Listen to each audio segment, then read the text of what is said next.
Overnight quinoa বানাতে আমি এখানে নিয়েছি সেদ্ধ করা কিনোয়া, নিয়েছি ঘরে পাতা টক দই, আর নিয়েছি ড্রাগন ফ্রুট। ড্রাগন ফ্রুট আমি ছোট ছোট টুকরোতে কেটে নিয়েছি।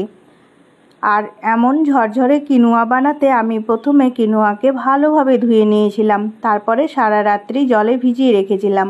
সকালবেলা জল থেকে ছেঁকে তুলে প্রেসার কুকারে কিনোয়া দিয়ে দিলাম, আর অল্প পরিমাণে জল দিয়ে একটা সিটি দিয়ে নিয়েছিলাম। ব্যাস ওতেই তৈরি হয়ে গেল এমন ঝরঝরে কিনোয়া।